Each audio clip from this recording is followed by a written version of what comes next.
संतां के कारज, आप खलोया संतां के कारज। हर कम करावण आया राम। वाहिगुरु जी का खालसा, श्री वाहिगुरु जी की फतेह। आपे हीरा रतन अमोलो, आपे नदरी ਤੋਲੇ ਤੋਲੋ।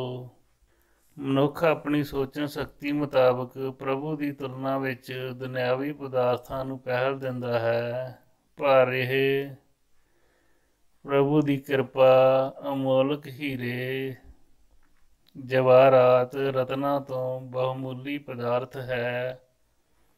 ਜਿਸ ਨੇ ਇਸ ਨੂੰ ਪ੍ਰਾਪਤ ਕਰ ਲਿਆ ਹੈ, ਉਹ ਹੀ ਇਸ ਦੀ ਕੀਮਤ ਜਾਣ ਸਕਦਾ ਹੈ। ਜਿਸ ਨੇ ਇਸ ਨੂੰ ਪਰਖਿਆ ਨਹੀਂ, ਉਹ ਇਸ ਦੇ ਮਾਪ ਤੋਲ ਦੇ ਪੈਮਾਨਿਆਂ ਨੂੰ ਕੀ ਜਾਣੇ। ਹੇ ਪ੍ਰਾਣੀ, ਜੇ ਹੀਰੇ ਜਵਾਹਰਾਤ ਤੋਂ ਵੀ ਕੀਮਤੀ ਤੇ ਸੱਚੇ ਦੀ ਦਰਗਾਹ ਅੰਦਰ ਮੁਕਤੀ ਦਿਵਾਉਣ ਵਾਲੇ ਪਦਾਰਥਾਂ ਦਾ ਵਪਾਰੀ ਬਣਨਾ ਹੈ, ਤਾਂ ਉਸ ਪਰਮੇਸ਼ਰ ਦਾ ਸਿਮਰਨ ਕਰ ਅਤੇ ਆ ਜੁੜ ਪੂਰਨ ਮਹਾਂਪੁਰਖਾਂ ਦੀ ਸੰਗਤ ਨਾਲ, ਜਿਨ੍ਹਾਂ ਭਗਤਾਂ ਦੇ ਮਨ ਅੰਦਰ ਪਰਮਾਤਮਾ ਦੀ ਵਡਿਆਈ ਵਸਦੀ ਹੈ। ਸ੍ਰਿਸ਼ਟੀ ਪਰਮਾਤਮਾ ਦੀ ਰਚਨਾ ਹੈ। ਇਸ ਨਾਸਵਾਨ ਸੰਸਾਰ ਤੋਂ ਸਰੀਰ ਤਿਆਗ ਰਹੇ ਲੋਕਾਂ ਨੂੰ ਦੇਖ ਕੇ ਵੀ ਇਨਸਾਨ ਆਪਣੇ ਆਪ ਨੂੰ ਸਥਿਰ ਤੇ ਅਮਰ ਸਮਝਦੇ ਹਨ। ਇਸ ਜੀਵ ਨੇ 5 ਵਿਕਾਰਾਂ ਦੇ ਵਸ ਹੋ ਕੇ ਪਰਮਾਤਮਾ ਨੂੰ ਭੁਲਾ ਦਿੱਤਾ ਹੈ। ਪੁੱਤਰਾਂ ਮਿੱਤਰਾਂ ਤੇ ਮਾਇਆ ਦੇ ਮੋਹ ਦੇ ਬੰਧਨ ਵਿੱਚ ਆਪਣੇ ਆਪ ਨੂੰ ਇਉਂ ਜਕੜ ਲੈਂਦਾ ਹੈ, ਜਿਵੇਂ ਮ੍ਰਿਗ ਰੇਗਿਸਤਾਨ ਜਾਂ ਮਾਰੂਥਲ ਵਿੱਚ ਚਮਕਦੀ ਰੇਤ ਨੂੰ ਪਾਣੀ ਸਮਝ ਕੇ ਉਸ ਦੀ ਪ੍ਰਾਪਤੀ ਲਈ ਭਟਕਦਾ ਹੈ ਅਤੇ ਆਖਰ ਜਾਨ ਦੇ ਦਿੰਦਾ ਹੈ। ਅਜਿਹੀ ਹਾਲਤ ਮਾਨਵ ਦੀ ਹੈ, ਜੋ ਕੂੜ ਦੇ ਸੰਸਾਰ ਨੂੰ ਅਸਲੀਅਤ ਅਤੇ ਸੁੱਖ ਰੂਪ ਸਮਝ ਕੇ ਭਟਕ ਰਿਹਾ ਹੈ। ਇਹੋ ਜਿਹੀ ਭਟਕਣਾ ਤੋਂ ਛੁਟਕਾਰਾ ਮਿਲਦਾ ਹੈ ਮਹਾਂਪੁਰਖਾਂ ਦੀ ਸੰਗਤ ਕਰਿਆਂ, ਚਰਨ ਸ਼ਰਨ ਆਇਆ, ਪਰ ਇਹ ਮਿਲਦੀ ਹੈ ਪੂਰਬਲੇ ਕਰਮਾਂ ਦੇ ਧਨੀ ਨੂੰ ਹੀ।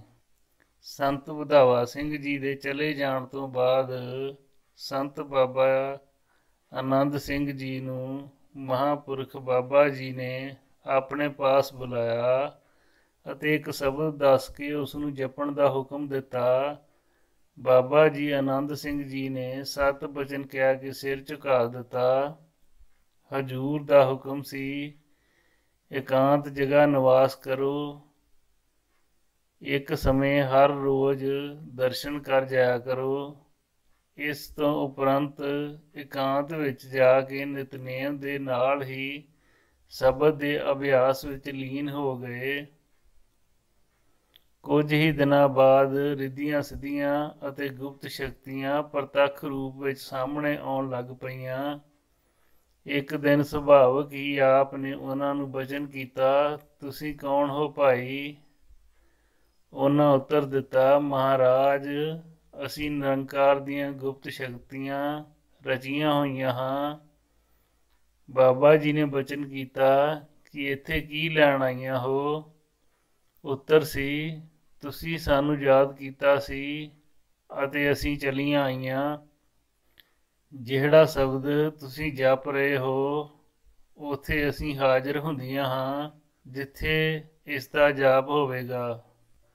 ਜਵਾਬ ਸੁਣ ਕੇ ਬਾਬਾ ਜੀ ਹੈਰਾਨ ਹੋ ਗਏ। ਵਿਚਾਰ ਆਈ ਕਿ ਹੁਣ ਕੀ ਕੀਤਾ ਜਾਵੇ। ਇਹਨਾਂ ਚੀਜ਼ਾਂ ਦੀ ਸਾਨੂੰ ਲੋੜ ਨਹੀਂ, ਪਰ ਮਾਲਕ ਅੱਗੇ ਇਨਕਾਰ ਕਿਵੇਂ ਕਰੀਏ? ਬੋਲਣਾ ਠੀਕ ਨਹੀਂ। ਅਸੀਂ ਇਹਨਾਂ ਚੀਜ਼ਾਂ ਦੀ ਲੋੜ ਨਹੀਂ ਸਮਝਦੇ। ਜੇ ਧਰਤੀ ਸਭ ਕੰਚਨ ਕਰ ਦੀਜੇ, ਬਿਨ ਨਾਵੇ ਅਵਰ ਨ ਭਾਇਆ ਰਾਮ। ਭਾਈ ਗੁਰਦਾਸ ਜੀ ਫਰਮਾਉਂਦੇ ਹਨ, ਸੋਇਨਾ ਰੂਪਾ ਲੱਖ ਮਣਾ, ਲੱਖ ਭਰੇ ਭੰਡਾਰਾ, ਮੋਤੀ ਮਾਣਕ ਹੀਰਿਆਂ, ਬਹੁ ਮੁੱਲ ਅਪਾਰਾ। ਦੇਸ ਵੇਸ ਲੱਖ ਰਾਜ ਭਾਗ, ਪਰਗਣੇ ਹਜ਼ਾਰਾ, ਰਿਧੀ ਸਿਧੀ ਜੋਗ ਭੋਗ, ਅਭਰਨ ਸਿਗਾਰਾ। ਕਾਮ ਧੇਨ ਲਖ ਪਾਰ ਜਾਤ, ਚਿੰਤਾਮਣੀ ਪਾਰਾ। ਚਾਰ ਪਦਾਰਥ ਸਗਲ ਫਲ, ਲਖ ਲੋਭ ਲੁਭਾਰਾ। ਗੁਰਸਿੱਖ ਪੋਵਨ ਹੰਗਨੀ, ਸਾਧ ਸੰਗ ਉਧਾਰਾ। ਚਾਰ ਪਦਾਰਥ ਆਖੀਅਨ, ਸਤਿਗੁਰ ਦੇਈ ਨ ਗੁਰਸਿੱਖ ਮੰਗੇ। ਅਠ ਸਿੱਧ ਨਿਧ ਨਾਵੇਂ ਰਿਦਨਾ, ਗੁਰਸਿੱਖ ਢਾਕੇ ਟੰਗੇ। ਕਾਮ ਧੇਨ ਲਖ ਲਖਮੀ, ਪਹੁੰਚ ਨਹੰਗੇ ਢੰਗ ਸੁਢੰਗੇ। ਲਖ ਪਾਰਸ ਲਖ ਪਾਰ ਜਾਤ, ਹੱਥ ਨ ਛੂੰਦਾ ਫਲ ਨ ਅਭੰਗੇ।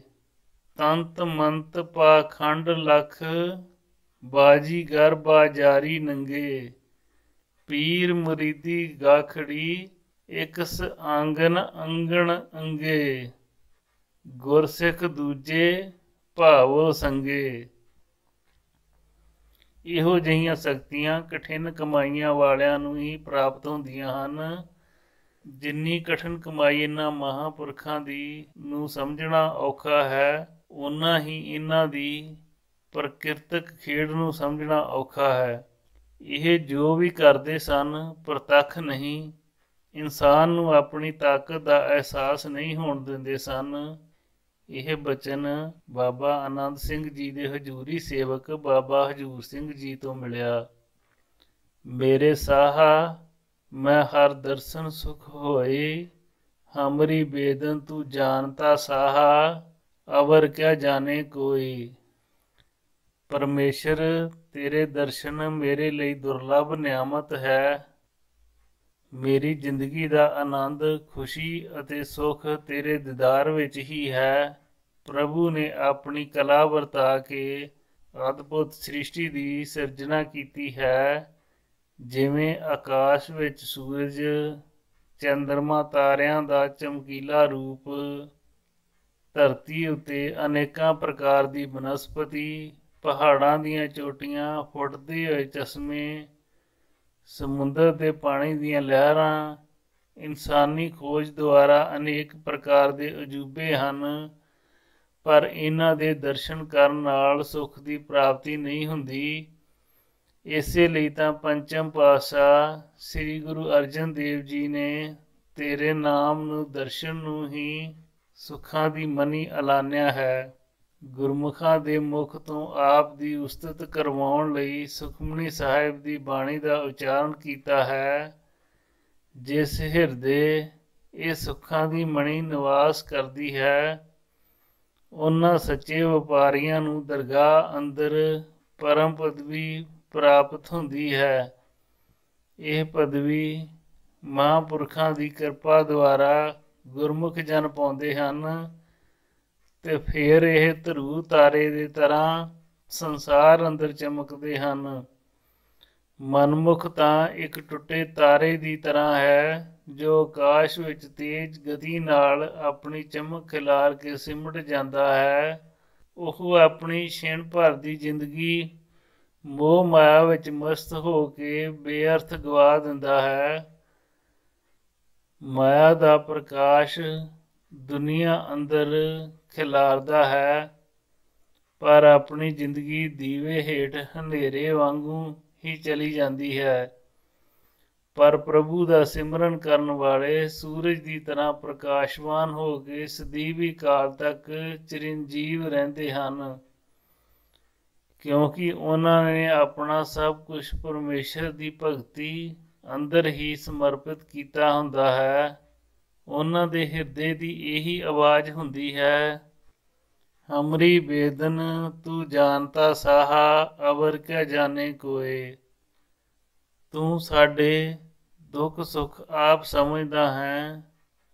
ਵੱਡੇ ਵੱਡੇ ਬ੍ਰਹਮ ਗਿਆਨੀ ਕਹਿੰਦੇ ਆਏ ਹਨ ਕਿ ਨਿਰੰਕਾਰ ਤੇ ਭਰੋਸਾ ਰੱਖਿਆ ਸਭ ਕਾਰਜ ਰਾਸ ਹੁੰਦੇ ਹਨ ਤੇ ਲੋਕ ਪ੍ਰਲੋਕ ਸੁਧਰਦਾ ਹੈ। ਢੋਈ ਮਿਲਦੀ ਹੈ, ਪਰ ਅਜੋਕਾ ਪੜ੍ਹਿਆ ਲਿਖਿਆ ਤਬਕਾ ਭੌਤਿਕਵਾਦੀ ਹੈ। ਕਈ ਲੋਕ ਅਜਿਹੇ ਹਨ ਜੋ ਰੱਬ ਤੋਂ ਓਪਰਾ ਜਿਹਾ ਭੈ ਖਾਂਦੇ ਹਨ, ਮਨੌਤਾਂ ਮੰਨਦੇ ਹਨ, ਪਰ ਉਹਨਾਂ ਅੰਦਰ ਕਿਸੇ ਸਰਬ ਸਮਰਥਵਾਨ ਦੀ ਅਗੰਮੀ ਰੱਬ ਦਾ ਤਾਂ ਵਿਸ਼ਵਾਸ ਨਹੀਂ, ਬਲਕਿ ਫੋਕਾ ਯਾਨੀ ਥੋਥਾ ਡਰ ਜਿਹਾ ਹੁੰਦਾ ਹੈ। ਘੱਟ ਹੀ ਲੋਕ ਹਨ ਜੋ ਸਹੀ ਅਰਥਾਂ ਵਿੱਚ ਗੁਰਮੁਖ ਹਨ ਤੇ ਵਾਹਿਗੁਰੂ ਦੇ ਸਨਮੁਖ ਜੀਵਨ ਜਿਉਂਦੇ ਹਨ। ਇਸ ਨਾਸਤਿਕਵਾਦੀ ਵਿਚਾਰਧਾਰਾ ਦਾ ਕਾਰਨ ਆਤਮਿਕ ਵਿਦਿਆ ਦੀ ਸੋਝੀ ਦਾ ਨਾ ਹੋਣਾ। ਨਿਰੰਕਾਰ ਦੀ ਓਟ ਵਿੱਚ ਵਿਅਕਤੀ ਉਸ ਸਮੇਂ ਆਉਂਦਾ ਹੈ ਜਦੋਂ ਉਸ ਵਿੱਚੋਂ ਅਹਮੇਵ ਦੀ ਧਾਰਨਾ ਮੁੱਕ ਜਾਵੇ। ਮੈਂ ਤੋਂ ਮੁਕਤ ਹੋਣਾ ਨਿਵਿਰਤੀ ਹੈ। ਨਿਵਿਰਤੀ ਪ੍ਰਾਪਤ ਕੀਤਿਆਂ ਬਿਨਾਂ ਪਰਮ ਤੱਤ ਦੀ ਪ੍ਰਾਪਤੀ ਨਹੀਂ ਹੋ ਸਕਦੀ। ਜਿਸ ਕੂੜ ਦੇ ਸੰਸਾਰ ਤੋਂ ਉੱਪਰ ਉੱਠ ਕੇ ਨਿਮਰਤਾ ਦਾ ਭੋਰਾ ਪੁੱਟ ਕੇ ਬਾਬਾ ਆਨੰਦ ਸਿੰਘ ਜੀ ਮਹਾਰਾਜ ਨੇ ਇਹ ਪਰਮ ਪਦਵੀ ਦੀ ਪ੍ਰਾਪਤੀ ਪਾਈ, ਕਿਉਂਕਿ ਪਰਮ ਤੱਤ ਹੀ ਪਰਮਾਤਮਾ ਹੈ। ਬਾਬਾ ਜੀ ਆਨੰਦ ਸਿੰਘ ਜੀ ਮਹਾਰਾਜ ਰਿੱਧੀਆਂ ਸਿੱਧੀਆਂ ਦੀ ਲੋੜ ਨਹੀਂ ਸੀ ਸਮਝਦੇ। ਇਹਨਾਂ ਤੋਂ ਛੁਟਕਾਰਾ ਪਾਉਣ ਲਈ ਆਪ ਹਜ਼ੂਰ ਬਾਬਾ ਜੀ ਮਹਾਹਰਨਾਮ ਸਿੰਘ ਜੀ ਅੱਗੇ ਬੇਨਤੀ ਕਰਨ ਲਈ ਟਿੱਲੇ ਉੱਪਰ ਪਹੁੰਚ ਗਏ। ਨਮਸਕਾਰ ਕਰਨ ਉਪਰੰਤ ਬੈਠ ਗਏ, ਕਿਉਂਕਿ ਹਜ਼ੂਰ ਸਮਾਧੀ ਸਥਿਤ ਸਨ। ਕੁਝ ਦੇਰ ਬਾਅਦ ਹਜ਼ੂਰ ਨੇ ਨੇਤਰ ਖੋਲ੍ਹੇ ਤਾਂ ਬਾਬਾ ਜੀ ਆਨੰਦ ਸਿੰਘ ਜੀ ਨੇ ਫਿਰ ਨਮਸਕਾਰ ਕੀਤੀ ਤੇ ਹੱਥ ਜੋੜ ਕੇ ਬੇਨਤੀ ਕਰਨ ਲੱਗੇ, ਗਰੀਬ ਨਿਵਾਜ਼, ਹੁਕਮ ਹੋਵੇ ਤਾਂ ਇੱਕ ਬੇਨਤੀ ਕਰਨੀ ਹੈ। ਦੱਸੋ ਕੀ ਆਖਣਾ ਚਾਹੁੰਦੇ ਹੋ? ਬਾਬਾ ਜੀ ਨੇ ਪੁੱਛਿਆ। ਬਾਬਾ ਜੀ ਨੇ ਕਿਹਾ, ਪਾਤਸ਼ਾਹ, ਜਿਹੜਾ ਸ਼ਬਦ ਆਪ ਜੀ ਨੇ ਬਖਸ਼ਿਆ ਹੈ ਉਸ ਨਾਲ ਅਜੀਬ ਹੀ ਤਰ੍ਹਾਂ ਦੀਆਂ ਚੀਜ਼ਾਂ ਸਾਹਮਣੇ ਆਉਂਦੀਆਂ ਹਨ, ਕਹਿਣ ਸੁਣਨ ਲਈ ਮਜਬੂਰ ਕਰਦੀਆਂ ਹਨ। ਸਿਮਰਨ ਵਿੱਚ ਮਨ ਨਹੀਂ ਟਿਕਦਾ। ਜੋ ਸਾਹਮਣੇ ਆਉਂਦੀਆਂ ਹਨ ਉਹ ਕੀ ਆਖਦੀਆਂ ਹਨ? ਹਜ਼ੂਰ ਨੇ ਬਚਨ ਕੀਤਾ। ਉਹ ਕਹਿੰਦੀਆਂ ਹਨ, ਦੱਸੋ ਕੀ ਕੰਮ ਹੈ, ਸਾਨੂੰ ਕਿਵੇਂ ਬੁਲਾਇਆ ਹੈ? ਹਜ਼ੂਰ ਦਾਸ ਨੂੰ ਤਾਂ ਬੋਲਣ ਦਾ ਪਤਾ ਨਹੀਂ, ਨਾ ਅੱਗੇ ਕਦੇ ਆਈਆਂ ਹਨ। ਮੈਂ ਤਾਂ ਤੁਹਾਡਾ ਹੁਕਮ ਮੰਨ ਕੇ ਜਪੀ ਜਾ ਰਿਹਾ ਹਾਂ। ਬਾਬਾ ਆਨੰਦ ਸਿੰਘ ਜੀ ਨੇ ਉੱਤਰ ਦਿੱਤਾ, ਤੁਹਾਨੂੰ ਲੋੜ ਨਹੀਂ ਇਹਨਾਂ ਦੀ? ਹਜ਼ੂਰ ਨੇ ਪ੍ਰਸ਼ਨ ਕੀਤਾ। ਨਹੀਂ ਹਜ਼ੂਰ, ਬਾਬਾ ਜੀ ਦਾ ਜਵਾਬ ਸੀ। ਦੁਨੀਆ ਦੇ ਸੰਤ ਮਹੰਤ ਫਕੀਰ ਇਹਨਾਂ ਦੇ ਪਿੱਛੇ ਪਿੱਛੇ ਫਿਰਦੇ ਹਨ, ਤੁਸੀਂ ਲੋੜ ਨਹੀਂ ਸਮਝਦੇ? ਇਹ ਹੁਕਮ ਨਾਲ ਹੀ ਆਈਆਂ ਹਨ। ਹਜ਼ੂਰ ਬਾਬਾ ਜੀ ਨੇ ਬਚਨ ਕੀਤਾ। ਬਾਬਾ ਆਨੰਦ ਸਿੰਘ ਜੀ ਦੇ ਚੁੱਪ ਰਹਿਣ ਤੋਂ ਬਾਅਦ ਬਾਬਾ ਜੀ ਨੇ ਫਿਰ ਪ੍ਰਸ਼ਨ ਕੀਤਾ, ਫਿਰ ਕੀ ਚਾਹੀਦਾ ਹੈ ਜੇ ਇਹਨਾਂ ਦੀ ਲੋੜ ਨਹੀਂ? ਮਹਾਰਾਜ, ਇਹਨਾਂ ਨੂੰ ਆਪਣੇ ਚਰਨਾਂ ਵਿੱਚ ਰੱਖੋ ਤੇ ਮੈਨੂੰ ਗੁਰੂ ਨਾਨਕ ਸੱਚੇ ਪਾਤਸ਼ਾਹ ਦੇ ਦਰਸ਼ਨ ਕਰਵਾਓ, ਉਹਨਾਂ ਦੀ ਪ੍ਰੀਤ ਬਖਸ਼ੋ। ਬਾਬਾ ਜੀ ਦੀ ਬੇਨਤੀ ਸੀ, ਰਾਜ ਨ ਚਾਹੂੰ ਮੁਕਤ ਨ ਚਾਹੂੰ, ਮਨ ਪ੍ਰੀਤ ਚਰਨ ਕਮਲਾਰੇ, ਅਥਵਾ ਕਬ ਦੇਖੂੰ ਪ੍ਰਭ ਆਪਣਾ ਆਤਮ ਕੇ ਰੰਗ, ਮਿਹਰ ਕਰੋ ਬਖਸ਼ਿਸ਼ ਕਰੋ ਰਹਿਮਤ ਕਰੋ, ਸਾਚੇ ਸਾਹਿਬਾਂ ਕਿਆ ਨਾਹੀਂ ਕਰ ਤੇਰੇ। ਹਜ਼ੂਰ ਮਿਹਰ ਦੇ ਘਰ ਆਏ ਅਤੇ ਬਚਨ ਕੀਤਾ, ਚੰਗਾ ਫਿਰ ਮੂਲ ਮੰਤਰ ਦਾ ਜਾਪ ਕਰੋ। ਪਹਿਲਾਂ ਸਾਰੀ ਸਰਾ ਕਰਵਾਈ, ਫਿਰ ਹੁਕਮ ਕੀਤਾ, 1300 ਵਾਰੀ ਬਚਨ ਕਰੋ, ਕਹੋ ਮੈਂ ਤੇਰਾ, ਮੈਂ ਤੇਰਾ। ਬਾਬਾ ਜੀ ਪੁੱਛੋ ਵਾਲਿਆਂ ਨੇ ਆਪਣਾ ਹੱਥ ਹੇਠ ਰੱਖ ਕੇ ਉੱਪਰ ਬਾਬਾ ਜੀ ਆਨੰਦ ਸਿੰਘ ਜੀ ਦਾ ਹੱਥ ਰੱਖ ਕੇ ਆਪਣੇ ਦੂਜੇ ਹੱਥ ਨਾਲ ਹੱਥ ਬਾਬਾ ਜੀ ਦਾ ਲਾ ਕੇ ਗਿਣਤੀ ਕਰਦੇ ਰਹੇ। ਆਖਿਰ ਬਚਨ ਕੀਤਾ, ਸੁੱਧ ਹੈ। ਹੁਕਮ ਹੋਇਆ, 40 ਦਿਨ ਲਗਾਤਾਰ ਮੂਲ ਮੰਤਰ ਦਾ 1.25 ਲੱਖ ਪਾਠ ਕਰੋ। ਇਸ ਤਰ੍ਹਾਂ ਮਰਿਆਦਾ ਵੀ ਸਮਝਾ ਦਿੱਤੀ ਤੇ ਬਚਨ ਕੀਤਾ, ਕਠਿਨ ਘਾਲਣਾ ਘਾਲਣੀ ਪਵੇਗੀ। 101 ਪੰਕਤੀ ਦਾ ਸੰਪਟ ਪਾਠ ਅਤੇ 12 ਸਾਲ ਸ੍ਰੀ ਹਜ਼ੂਰ ਸਾਹਿਬ ਅਬਚਲ ਨਗਰ ਸੇਵਾ ਗਾਗਰ ਦੀ ਕਰਨੀ ਹੈ। ਬਾਬਾ ਆਨੰਦ ਸਿੰਘ ਜੀ ਨੇ ਬੇਨਤੀ ਕੀਤੀ, ਮਹਾਰਾਜ 1 ਸਾਲ ਦਾਸ ਨੇ ਸੇਵਾ ਕੀਤੀ ਹੈ। ਉਸ ਤੋਂ ਬਾਅਦ ਜੋ ਉੱਥੇ ਬਿਰਤਾਂਤ ਵਰਤਿਆ ਉਹ ਵੀ ਦੱਸ ਦਿੱਤਾ। ਇਹ ਸੁਣ ਕੇ ਬਾਬਾ ਜੀ ਮਹਾਹਰਨਾਮ ਸਿੰਘ ਜੀ ਨੇ ਕਿਹਾ, ਜੇ ਸਤਿਗੁਰ ਸਾਹਿਬ ਦੇ ਦਰਸ਼ਨ ਹੋ ਗਏ ਹਨ ਤੇ ਹੁਕਮ ਨਾਲ ਇੱਥੇ ਆਉਣਾ ਹੋਇਆ ਹੈ ਤਾਂ ਸੁੱਧ ਹੈ। ਬਚਨ ਕਰਦੇ ਹਜੂਰ ਅੰਤਰ ਧਿਆਨ ਹੋ ਗਏ। ਕੁਝ ਸਮੇਂ ਬਾਅਦ ਨੇਤਰ ਖੋਲੇ ਤਾਂ ਹੁਕਮ ਕੀਤਾ ਸੰਪਟ ਪਾਠ ਕਰਨੇ ਪੈਣਗੇ।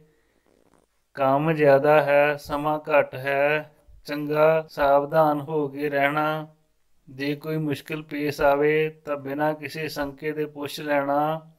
ਹੁਣ ਤੁਸੀਂ ਇੱਥੋਂ ਚੜ੍ਹਦੇ ਵਾਲੇ ਯਾਨੀ ਪੂਰਬ ਵਾਲੇ ਪਾਸੇ ਜਾਓ ਅਤੇ ਆਪਣਾ ਕੰਮ ਕਰੋ।